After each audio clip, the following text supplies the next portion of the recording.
윤미향 의원 안은 차별금지법, 포괄적 차별금지법이 성적지향 젠더 정체성이라는 두 가지 사유를 차별금지 사유로 넣고 수많은 차별금지 사유들을 들러리로 넣은 법을 다 우리가 반대하는 차별금지법입니다. 이 차별금지법이 고용 영역에서의 채용 자유를 제한하는 법의 실체를 좀 갖고 있습니다. 이 차별금지법은 이 고용의 채용 부분을 굉장히 중요하게 다룹니다. 제한된 모든 법률권들도 그런데요. 대표적으로 이상민 의원안 보면은 13조에 보면 사용자, 임용권자는 성별 등을 이유로 기회를 주지 않거나 제한하는 행위, 이거도 성적지향 차별금지인데요. 여기 성별 등에 성적지향 차별금지가 들어갑니다. 배제 제한을 표현하는 행위, 그 다음에 질문하는 행위, 평가하는 행위. 그러니까 실제로는 뭘 보냐, 기회 안 준다, 또 이런 것들을 반대하는 걸 의사를 표현하는 행위, 질문하는 행위, 평가하는 행위. 마구 하지 말라는 이런 그동안 우리가 자연스럽게 해왔던 사실관계나 또는 단체의 고유한 특성을 위해서 가치관을 물어봐야 되는데 절대 하지 말라는 거예요. 누가 그렇게 이런 걸 금지하는 권한을 차별금지법에게 줬는가, 이런 거죠. 이 법은 사실은 여러 가지로 학문 영역을 지배해가지고 지금 전 세계적으로 지금 네오마르크시즘이 이 법률을 만들어내는 이념과 이데올로기가 되고 있고, 여기서 만들어내는 이 성소수자 인권을 위해서 다수의 사람들의 신앙, 학문, 양심, 언론의 자유를 뺏어도 된다라고 하는 이 무서운 독재적 정의관이, 이게 마르크스주의, 정통 사회주의의 독재적 정의관인 당파성에서 나오는 겁니다. 그래서 이 법은 표면적인 법률만 보면 실체를 볼 수가 없고요. 이 법을 만들어내는 거대한 이데올로기 체계가 있습니다. 철학에서 유물진화론, 윤리학에서 상대적 윤리학, 사회과학에서 정통 사회주의 유물사관, 계급투쟁주의에다가 여기에다가 프로이드와 그람시 진지론을 결합한 프랑크푸르트 학파들이 주도한 네오마르크시즘, 그리고 여성학, 젠더주의, 페미니즘, 의학, 생물학의 유전학, 언어학의 해체주의, 언론학에서의 PC이론, 법학에서의 이게 세계인권 선언을 짝퉁을 만들어내 가지고 만든 요기야카르타 원칙이 이게 국제인권법 이론입니다. 국제인권법 이론, 이게 솔직하게. 이게 경영경제학에서는 경영자유를 침해하고 동성애자 성전환 우대를 강요할 뿐만 아니라 모든 일터에서 양심신앙을 이유로 한 동성애 성전환의 표현의 자유와 평가의 자유를 사그리 박탈하고 있어요. 문화 영역에 있어서는 이런 우대 문화를 하고 반대의 거룩한 문화를 조롱하는 사회의 모든 영역에서 정상적인 사람들의 가치관과 특히 성경적 가치관을 표현하는 활동들을 사그리 공격하고 있는 무서운 이념의 틀 안에서 이 법이 제공되고 있고, 이 법이 특히 법률에 있어서는 이 당파성이라고 하는 정의관에서 굉장히 공격적인 독재적인 법률을 만들어냅니다. 당파적이라는 것은 이제 늘 편이 갈리고 모든 사람이 좋아지는 원칙은 없다. 가진 자와 못 가진 자가 나눠지고 다수 소수 나눠지고 강자 소수 나눠져서 어느 편에 쓸 수밖에 없다.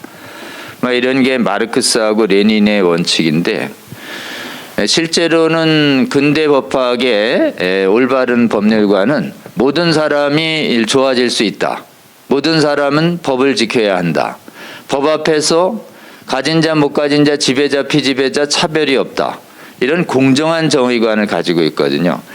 그래서 이 공정한 정의관이 성경적 정의관과 부합하고, 이 공정한 정의관을 철학은 학문을 보편타당한 정의관이라고 그러는데, 이 사회주의 정의관은 당파적 정의관을 계승하고 있는 거죠. 이 당파적 정의관을 계시하고 있기 때문에 성소수자의 인권을 보호한다는 이유로 다수의 사람들의 천부적인 인권인 신앙, 양심, 학문, 언론의 자유를 지금은 옛날은 폭력으로 뺏었는데 국가의 강제 폭력인 법률의 이름으로 뺏는 것에 대해서 아무런 양심과 이성의 저항을 느끼지 않는, 이게 뿌리가 이 마르크스가 얘기한 이 반성경적이고 반문명적인 당파적인 독재적 정의관에서 나온 것이다. 그래서 요 독재적 정의관이 깨져야 나머지 자유가 회복될 수 있다, 이런 거고요. 이것을 문권화한 게 요기야카르타 원칙이고요. 95페이지. 요기야카르타 원칙의 반영은 전부 독재성을 가지고 있습니다. 반대할 신앙, 학문, 양심, 언론 자유를 마구 박탈하는 형식을 가지고 있고, 요기야카르타 원칙이 국제인권이 승인한 것처럼 되어 있는데 이게 권위 자체가 짝퉁이에요.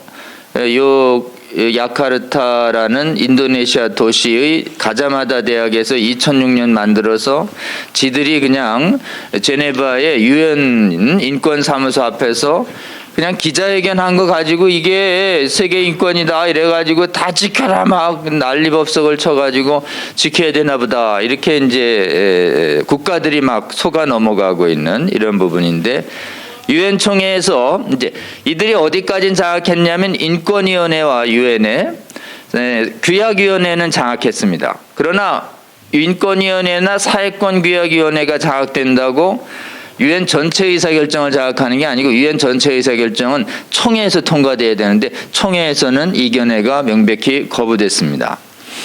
그러니까 지금 국가인권위원회에서 차별금지법 지지한다고 정부 전체가 차별금지법 지지하는 게 아닌 것처럼 한 부서 정도 장악한 상태다, 이렇게 이해하시면 되고요. 그 다음에 이제 성적 지향 차별금지 인권 개념이 굉장히 독재적이다, 원칙이라는 것도 얘기하지 말아야 되고, 정당한 차별금지 사유와 부당한 차별금지 사유인 성적 지향과 젠더 정체성을 마구 섞어놨다, 이런 거고요. 정당한 인권에 대한 정당한 제재인 세계인권선언 29조에 있는 법률과 도덕에 대한 제한까지 요기야카르타 원칙은 빼버렸다, 이런 거고요. 그리고 원래 성적 지향에 동성 성행위가 있고 젠더 정체성 안에 성별 전환 행위가 있는데 이거 다 선택 가능한 외부 행동이기 때문에 어떤 경우에도 선택 가능한 외부 행동이라 찬반이 나눠지는 사유이기 때문에 이 부분은 어떤 경우에도 차별금지 사유에 들어올 수가 없습니다, 일반 법리상. 근데 이거를 들어와서 마치 선택 가능하지 않은 것처럼 막 유전자론을 하고 난리법석을 개념으로다가 내면으로 해놓고 이랬지만 실제로는 다 교활하게 행동을 반대하는 가치관을 통제하는 모습으로 돼 있고, 이 독재성을 반영하는 문건들이 법률 안에는 없지만 국가인권위원회의 보고서들과 차별금지법의 제정을 추진하는 논문들과 해외 사례의 이 독재성 문제가 차고 넘친다. 그래가지고 보호해야 할 정신적 고통 중에는 사람의 인격을 모욕하는 모욕 명예훼손만 보호해야지, 가치관의 교환 과정에서 있을 수 있는 다소간의 정신적 불편함은 가치관의 교환 과정에서 다른 가치관을 만났을 때 오는 이 다소간의 불편함은 다 감수해야지, 이걸 사그리 보호하기 시작하면은 우리도 요구할 수 있는 거죠. 동성애 지지하고 성전환 지지하는 가치관을 말하면 우리도 고통스러우니까, 이래 되면 여기는 강자니까 너네들 거 보호 안 하고 성소수자꾸만 보호할 거야, 이런 막 황당한 내로남불식의 인권 개념이 막 이 21세기 문명국가에 이 지금 학문의 선진국, 기독교 선진국들까지 그냥 선진국들 사그리 다 미혹돼 가지고 뭐에 미쳤는지 이 법을 막 확산되고 있는, 그래가지고 그냥 스스로 이 천부적인 신앙, 학문, 양심, 학문, 영업 활동의 자유를 다 이 법 앞에서 반납하고서 무슨 정신병 걸린 것처럼 대항도 못하고 있는 이런 현실이 지금 서구의 현실이다라고 할 수 있습니다. 이 요기야카르타 원칙 안에 들어와 있는 괴란 말장난들이 전부 다 있고, 이것들을 반영하는 차별금지법, 유사차별금지법이 계속 추진하고 있는 마당에 지금 소수의 굉장히 그 마르크스적인 또는 신마르크스적인 소수의 법률가들의 장난으로 전 세계가 미혹되고 있는데, 이 소수의 악한 법률을 만들어내는 이 광기는 누가 고쳐줄 수 있냐?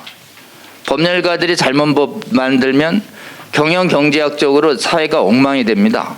그러니까 잘못된 법률은 논리로 빠지는 게 아니고 경영 경제학적인 석학이나 현실의 개념으로 악한 법을 증명할 때 악한 법이 무너져요. 그래서 저는 저희 오늘 우리 세미나가 경제인회뿐만 아니라 법률가회뿐만 아니라 경제인회 또 경영학자분들이 같이 이 악한 차별금지법의 부당성의 허구성을 드러내는 상당히 정확하고도 새로운 관점이 제시됐다 이렇게 생각하고 이 관점을 국내에서도 충분히 설명해 주시고 해외에서 그냥 막 기습 공격당해서 무방비로 당한 해외의 선진국의 학문도 회복시키는데 우리 대한민국의 여러 가지 복음적인 또 양식 있는 경영 전문가 또 경제 전문가분들께서 헌신해 주시기를 이 자리를 빌어서 좀 부탁을 드립니다.